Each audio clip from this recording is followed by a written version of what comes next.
জুলাই গণ অভ্যুত্থানের পর মানুষ ভেবেছিল এবার বদলাবে। নিরঙ্কুশ সংখ্যাগরিষ্ঠতা নিয়ে ক্ষমতায় এলেন তারেক রহমান। প্রতিশ্রুতির ফিরিস্তি ছিল লম্বা, কিন্তু মাত্র আড়াই মাসেই সেই প্রতিশ্রুতি আর বাস্তবতার মাঝখানে যে ফাঁকটা তৈরি হয়েছে সেটা নিয়েই এখন কথা বলছেন বিশ্লেষকরা। প্রথম আলোর বিশ্লেষণে উঠে এসেছে সংস্কারে দ্বিধা, নিয়োগ বিতর্ক, জ্বালানি সংকট আর অর্থনৈতিক চাপ মিলিয়ে সরকার এরই মধ্যে জন আস্থার এক কঠিন পরীক্ষায় পড়ে গেছে। সরকার গঠনের পরপরই প্রধানমন্ত্রী তারেক রহমান কিছু উদ্যোগ নিয়েছিলেন, যেগুলো মানুষের নজর কেড়েছিল। ফ্যামিলি কার্ড, কৃষক কার্ড, স্বাস্থ্য কার্ড। প্রান্তিক মানুষের কথা মাথায় রেখে এগুলো ছিল নির্বাচনী অঙ্গীকার। সঙ্গে ছিল সারা দেশে 25 কোটি গাছ লাগানো আর 20,000 কিলোমিটার খাল খননের ঘোষণা। প্রধানমন্ত্রীর উপদেষ্টা রুহুল কবির রিজভী দাবি করছেন, এত দ্রুত নির্বাচনী প্রতিশ্রুতি বাস্তবায়নের পদক্ষেপ আগে কোনো সরকার নেয়নি। বিশ্লেষকরাও এই উদ্যোগগুলোকে ইতিবাচক বলছেন। অধ্যাপক মাহবুবুল্লাহ প্রথম আলোকে বলেছেন, নির্বাচনে প্রতিশ্রুতি দিয়ে সরকার যে তা পালনে আন্তরিক, সেটা প্রমাণ করার প্রয়োজন আছে। সেদিক থেকে সরকার ধন্যবাদ ও প্রশংসা পাবে, কিন্তু উদ্বোধন আর বাস্তবায়ন এক জিনিস নয়। মাঠ পর্যায়ে এসব কর্মসূচি প্রত্যাশিত গতিতে এগুচ্ছে কিনা সেটা নিয়েই প্রশ্ন উঠছে। বিএনপি সরকারের বিরুদ্ধে সবচেয়ে বড় অভিযোগ এখন নিয়োগ নিয়ে। বাংলাদেশ ক্রিকেট বোর্ডের নেতৃত্ব বদল, বাংলাদেশ ব্যাংকের গভর্নর নিয়োগ, দুটো নিয়েই বিতর্ক তৈরি হয়েছে। পাবলিক বিশ্ববিদ্যালয়গুলোতে উপাচার্য নিয়োগে দলীয় বিবেচনার অভিযোগ উঠছে। সিটি কর্পোরেশনগুলোতে দলের নেতাদের প্রশাসক বানানো হচ্ছে। এগুলো দেখে সাধারণ মানুষ কি ভাবছে এই ছবিটা তো আগেও দেখেছি, শুধু দলের নামটা বদলেছে। বিশ্লেষকরা বলছেন, এই নিয়োগ সংস্কৃতি সরকারের নিরপেক্ষতা নিয়ে সন্দেহ তৈরি করছে। যে মানুষগুলো জুলাইয়ের রাস্তায় নেমেছিল পরিবর্তনের জন্য, তারা এই পরিবর্তন দেখতে চায়নি। এখানেই আসল সমস্যা। জুলাই গণ অভ্যুত্থানের মূল আবেগ ছিল রাষ্ট্র সংস্কার, বিচার বিভাগের স্বাধীনতা, দুর্নীতি দমন কমিশনকে কার্যকর করা, মানবাধিকার কমিশনকে শক্তিশালী করা। এই দাবিগুলো নিয়ে রক্ত ঝরেছিল রাস্তায়। বিএনপিও এই সংস্কারের পক্ষে ছিল, কিন্তু অন্তত নির্বাচনের আগে। কিন্তু ক্ষমতায় এসে চিত্র পাল্টাতে শুরু করেছে। সরকার জাতীয় মানবাধিকার কমিশন, দুর্নীতি দমন কমিশন আর বিচার ব্যবস্থা সংক্রান্ত কিছু অধ্যাদেশ বাতিল করে দিয়েছে। সমালোচকরা বলছেন, এই প্রতিষ্ঠানগুলোকে পুরোপুরি স্বাধীন করার বদলে নির্বাহী বিভাগের নিয়ন্ত্রণ বজায় রেখেই সংশোধনের চেষ্টা চলছে। গুমের বিষয়টা আরও স্পর্শকাতর। গণ অভ্যুত্থানের অন্যতম বড় আবেগ ছিল গুম হওয়া মানুষের পরিবারগুলোর কান্না। সরকার শুরুতেই বলেছিল, গুমের ঘটনায় জড়িতদের বিচারের আওতায় আনা হবে। কিন্তু গুম প্রতিরোধ সংক্রান্ত অধ্যাদেশটি নির্ধারিত সময়ে সংসদে অনুমোদন হয়নি। এখনো পুরনো আমলাতান্ত্রিক পদ্ধতিতেই বিষয়টা চলছে। স্বরাষ্ট্র ও আইনমন্ত্রী এপ্রিলে সংবাদ সম্মেলন করে বলেছেন, 16টি অধ্যাদেশ যেগুলো সংসদে অনুমোদন হয়নি সেগুলো আরও যাচাই বাছাই করে পরে আনা হবে। কিন্তু কবে আনা হবে সেটার কোনো সুনির্দিষ্ট সময়সীমা নেই। অধ্যাপক মাহবুবুল্লাহ বলছেন, বিচার বিভাগের স্বাধীনতা, মানবাধিকার কমিশনের কার্যকারিতা, দুদক সংস্কার, এসব বিষয়ে বিএনপি আসলে আগের অবস্থান থেকে দূরে সরে যাচ্ছে কিনা সেই প্রশ্নটা এখন মানুষের মাথায় ঘুরছে। তার কথায়, যেভাবে বিষয়গুলো এগিয়েছে তাতে মানুষের মনে আস্থার চির ধরেছে। এটা শুধু দেশের বিশ্লেষকরাই বলছেন না। ইন্টারন্যাশনাল ক্রাইসিস গ্রুপ গত 23 এপ্রিল একটি প্রতিবেদন প্রকাশ করেছে।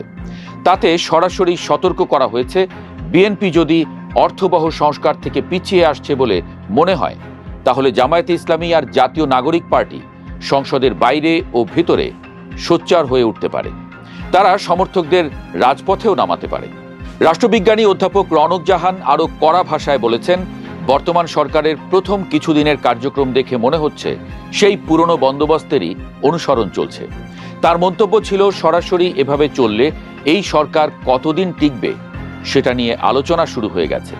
মানুষ হয়তো আর 17 বছর অপেক্ষা করবে না। সম্প্রতি যে ঘটনাটা সরকারের জন্য সবচেয়ে বিব্রতকর হয়ে উঠেছে সেটা হলো জ্বালানি সংকট। পেট্রোল পাম্পে গাড়ির লম্বা সারি, লোডশেডিং। সারা দেশের মানুষ ভুগছে, কিন্তু সরকারের প্রাথমিক প্রতিক্রিয়া কি ছিল? বলা হলো জ্বালানির কোনো সংকট নেই। মানুষ পাম্পে দাঁড়িয়ে ঘন্টার পর ঘন্টা অপেক্ষা করছে, আর সরকার বলছে সংকট নেই। এই ফারাকটা মানুষের বিশ্বাসে বড় ধাক্কা দিয়েছে। বিশ্লেষকরা বলছেন, এখানে সরকারের যোগাযোগ কৌশলেই বড় ভুল হয়েছে। এই সংকটের পেছনে আগের সরকারের নীতিগত ব্যর্থতা আছে। ইরান যুদ্ধের কারণে বৈশ্বিক জ্বালানি পরিস্থিতির প্রভাব আছে। এগুলো সত্য কথা, কিন্তু সেটা মানুষকে খোলাখুলি বললে মানুষ বুঝতো। বরং সংকট অস্বীকার করে সরকার নিজেই নিজের বিশ্বাসযোগ্যতা ক্ষতিগ্রস্ত করেছে। অধ্যাপক মাহবুবুল্লাহ বলছেন, জরুরি সংকটগুলো নিয়ে সরকারকে জনগণের কাছে পরিষ্কার ব্যাখ্যা দিতে হবে।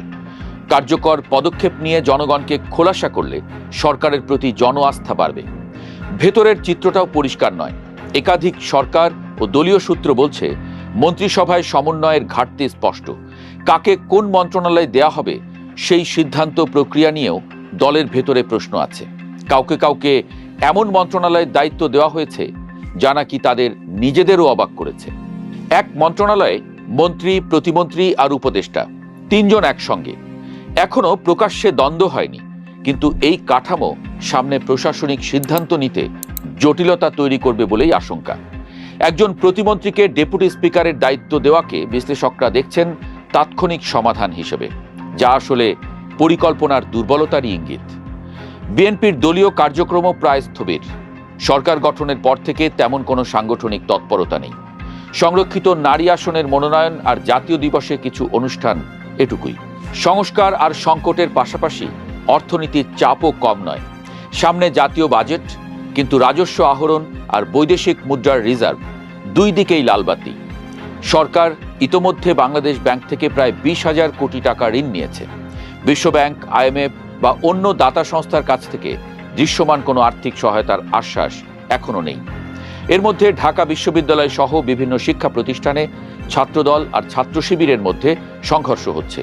ছোট ছোট ইস্যু থেকে শুরু হলেও সাধারণ মানুষ এটা ভালোভাবে নিচ্ছে না। বিশ্লেষকদের আশঙ্কা, এই বহুমাত্রিক অস্বস্তির ধাক্কা শেষ পর্যন্ত বিএনপিকে রাজনৈতিকভাবে ভোগাতে পারে। সরকার মাত্র 2.5 মাসের। এই অল্প সময়ে সব সমস্যার সমাধান হবে না, এটা সত্যি। প্রশাসনের দলীয়করণের যে গভীর শিকড়, সেটা রাতারাতি উপড়ানো যাবে না, এটাও সত্যি। প্রধানমন্ত্রীর ব্যক্তিগত সাদামাটা চালচলন আর আন্তরিকতা অনেকেই স্বীকার করছেন, কিন্তু সমস্যা হলো সেই আন্তরিকতার ছাপ এখনো প্রশাসন ও মাঠ পর্যায়ে পড়েনি। আর জুলাই অভ্যুত্থানের পর যে মানুষগুলো ক্ষমতা পরিবর্তনের স্বপ্ন দেখেছিল, তারা অপেক্ষা করতে শুরু করেছে। কতদিন অপেক্ষা করবে, সেটাই এখন আসল প্রশ্ন। বিশ্লেষকরা বলছেন, এখনো সময় আছে।